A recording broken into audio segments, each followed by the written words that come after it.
नमस्कार दोस्तों, आप लोगों का बहुत बहुत स्वागत है आपके अपने YouTube चैनल स्टडी फाइंड में। मैं हूं आपके साथ अमरजीत कुमार। जी हां दोस्तों, आज मैं फिर हाजिर हूं आप लोगों के सामने हिंदी का टॉप मोस्ट 30 क्वेश्चन को लेकर। जी हां दोस्तों, आज की क्लास में हम लोग जो है हिंदी के टॉप 30 क्वेश्चन को डिस्कस करेंगे और साथ ही साथ मैं आप लोग को जो है कहना चाहता हूं कि अगर आपका बिहार पुलिस कांस्टेबल का एग्ज़ाम 14 मार्च और 21 मार्च को होने वाला है तो उसके मद्देनज़र रखते हुए आज का क्लास बहुत ही इंपॉर्टेंट है। इसलिए दोस्तों आप इस क्लास को जो है शुरू से लेकर अंत तक अवश्य देखिएगा। ओके, तो आइए पहला क्वेश्चन लेते हैं आप लोग के सामने। कह रहा है भाषा की सबसे छोटी इकाई को क्या कहते हैं?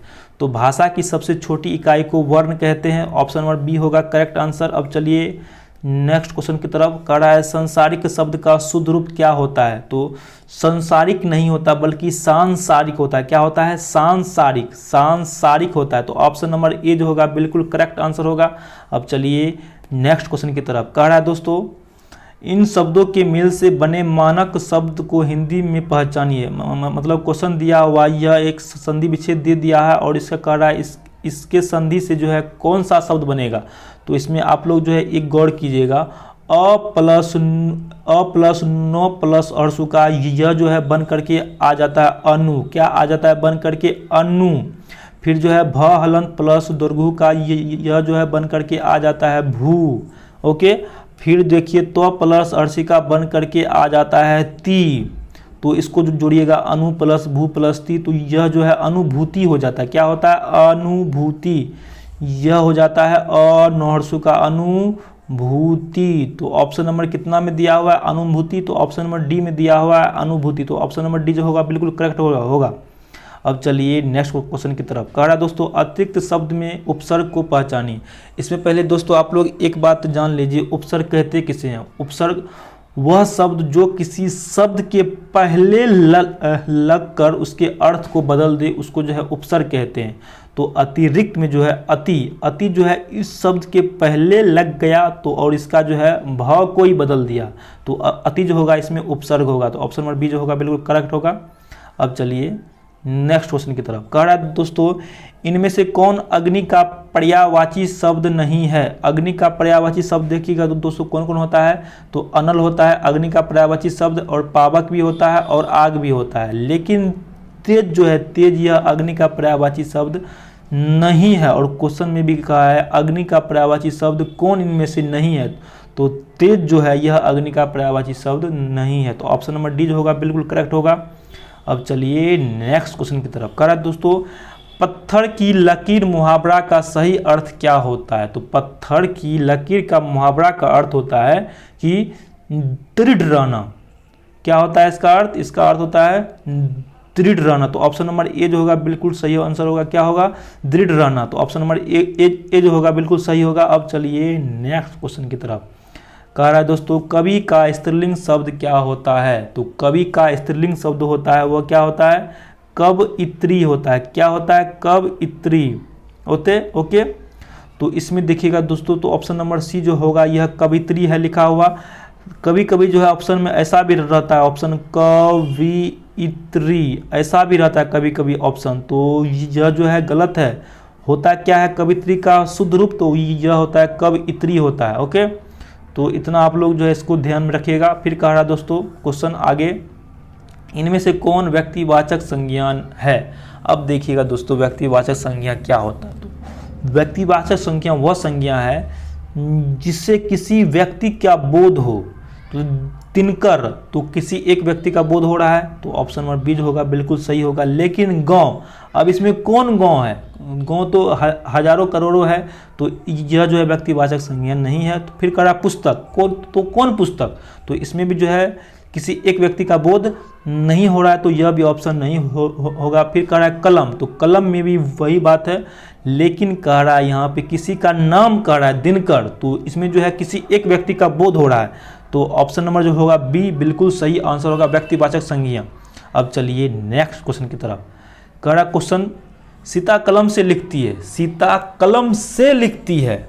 तो आप लोग हमको पहले इसमें कह रहा है इसमें जो है किस कारक का प्रयोग हुआ है? तो क्या आप लोग जानते हैं कारक? कारक जो है कितने प्रकार के होते हैं? तो कारक का जो है क्या क्या मतलब इसका यानी कि चिन्ह परिपाटी है, तो जानते हैं कि नहीं जानते हैं? तो मैं आप लोग को एक बार मतलब इनकी बोल देता हूँ। इसमें होता है कर्ता ने, कर्ता का जो होता है चिन्ह वो होता है ने, कर्ता ने कर्म को करण से, सर्पदान को के लिए, आपादान से, अधिकरण में पर, ऐसा होता है कारक का चिन्ह होता है।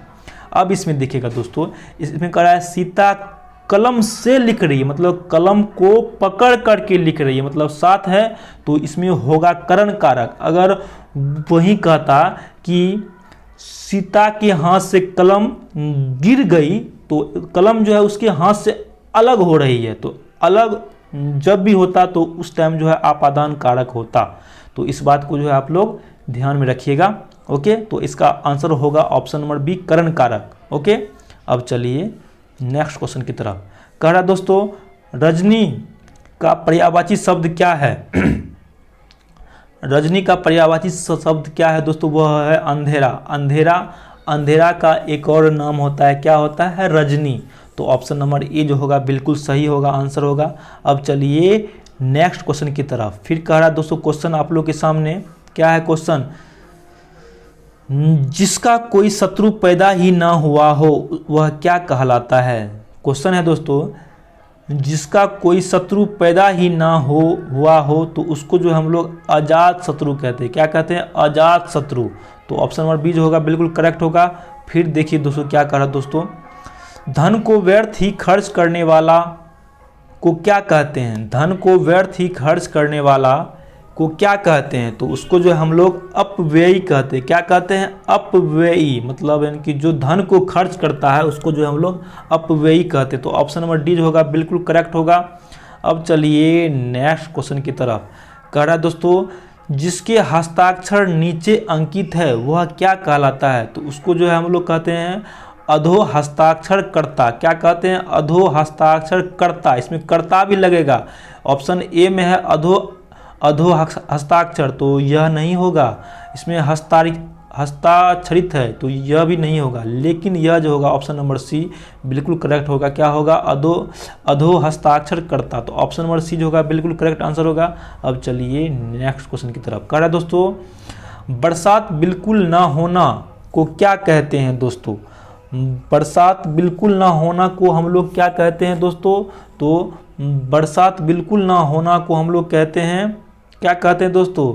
अनावृष्टि कहते हैं। क्या कहते हैं? अनावृष्टि। ओके, अब चलते हैं नेक्स्ट क्वेश्चन की तरफ। तो निम्न विकल्पों में से तद्भव शब्द का चयन कीजिए। जी हाँ दोस्तों, तद्भव शब्द का चयन करने के लिए तो अंडी जो है, अंडी यह तद्भव शब्द है। तो ऑप्शन नंबर डी जो होगा बिल्कुल करेक्ट होगा। अब चलिए नेक्स्ट क्वेश्चन की तरफ। कह रहा है दोस्तों क्वेश्चन बहती गंगा में हाथ धोना का सही अर्थ क्या होता है? यानी कि अवसर का लाभ उठाना। क्या होता है इसका अर्थ? अवसर का लाभ उठाना। तो ऑप्शन नंबर डी बिल्कुल सही होगा। अब चलिए कह रहा दोस्तों कौन निम्नलिखित में से कौन सा शब्द स्त्रीलिंग नहीं है? दोस्तों आप लोग जो है इन चारों ऑप्शनों में से चूज करना है कौन सा शब्द स्त्रीलिंग नहीं है। तो पहला ऑप्शन है सुबह।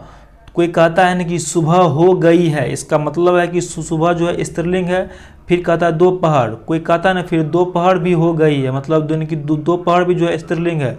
कोई कहता है सांझ, यानी कि सांझ हो गया है, मतलब हो गई है। क्या होता है? सांझ हो गई है, हो गया नहीं, सांझ हो गई है, तो यह भी नहीं होगा। लेकिन कहेगा दिन, तो यह एक पुल्लिंग शब्द है। क्या होता है? दिन जो है एक पुल्लिंग है।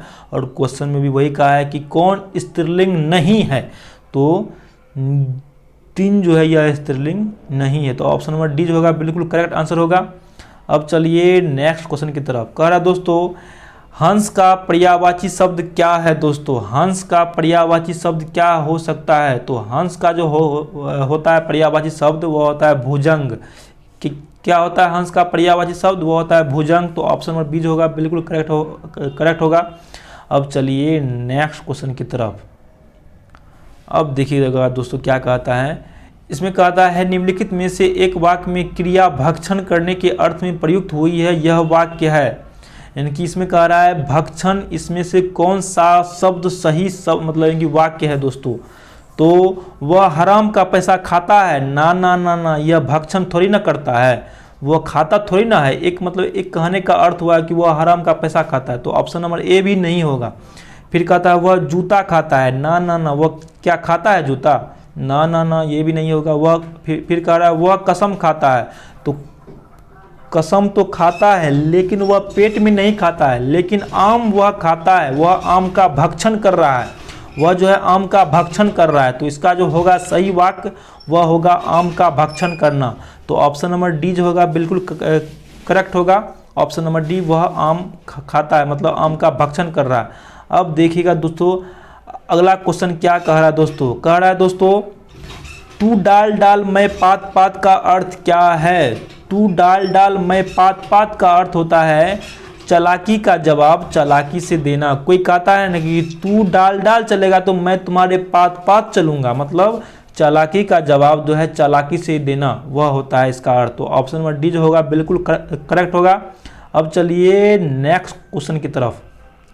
ओके दोस्तों, तो आप लोग के सामने क्वेश्चन आ गया है। क्वेश्चन कह रहा है पढ़ना का क्रिया भेद मतलब क्या है। इसका जो है कि पढ़ना, तो जो आदमी पढ़ता है तो उसका जो है वह कौन सा क्रिया है, तो वह जो है सकर्मक क्रिया है। वह कौन सा क्रिया है, सकर्मक क्रिया है। पढ़ना एक सकर्मक क्रिया, तो ऑप्शन नंबर बी जो होगा बिल्कुल करेक्ट होगा।